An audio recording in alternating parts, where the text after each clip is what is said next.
Extraordinary Egg by Leo Lionni. On Pebble Island there lived three frogs, Marilyn, August, and one who was always somewhere else. That one's name was Jessica. Jessica was full of wonder. She would go on long walks way to the other side of Pebble Island and return at the end of the day shouting, "Look what I found!" And even if it was nothing but an ordinary little pebble, she would say, "Isn't it extraordinary?" But Marilyn and August were never impressed.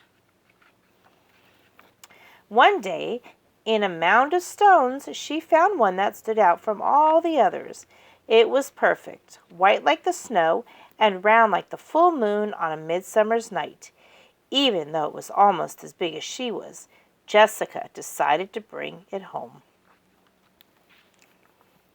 "I wonder what Marilyn and August will say when they see this," she thought, as she rolled the beautiful stone to the small inlet where the three of them lived.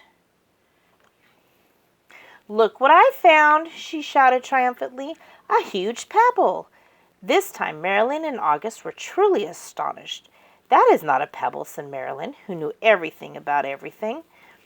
"It's an egg, a chicken egg." "A chicken egg?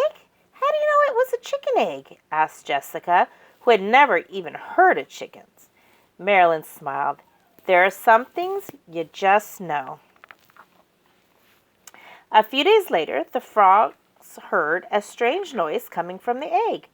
They watched in amazement as the egg cracked, and out crawled a long, scaly creature that walked on 4 legs.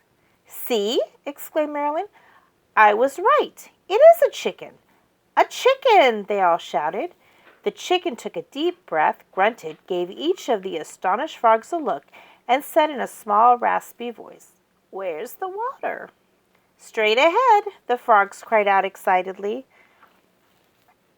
The chicken threw herself into the water, and the frogs dove in after her.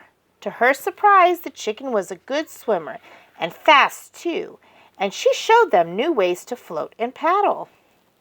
They had a wonderful time together and played from sun up to sundown, and so it went for many days. Then one day, Jessica was somewhere else. August and Marilyn saw a commotion in the water below them. Someone was in trouble. Quickly, the chicken dove into the dark pool. August and Marilyn were frightened. After a few long moments, the chicken reappeared carrying Jessica. "I'm all right," she called. "I got tangled in the weeds, but the chicken saved me." From the day on, Jessica and her rescuer were inseparable friends. Wherever Jessica went, the chicken went too. They traveled all over the island. They went to Jessica's secret thinking place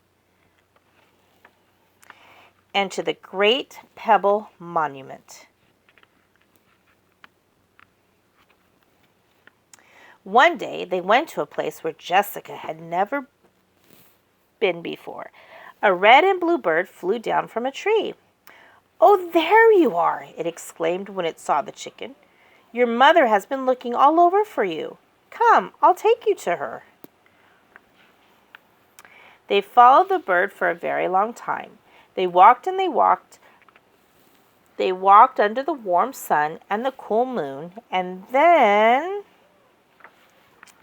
they came upon the most extraordinary creature they had ever seen. It was asleep, but when it heard the little chicken shout, "Mother!" it slowly opened one eye, smiled an enormous smile, and a voice as gentle as the whispering grass said, "Come here, my sweet little alligator." And the little chicken climbed happily onto her mother's nose. "Now it's time for me to go," said Jessica. "I'll miss you very much, little chicken. Come visit us soon, and bring your mother too." Jessica couldn't wait to tell Marilyn and August what had happened. As she neared the inlet, she shouted, "Guess what I found?" And she told them all about it. "And do you know what the mother chicken said to her baby?" Jessica asked. "She called her my little alligator."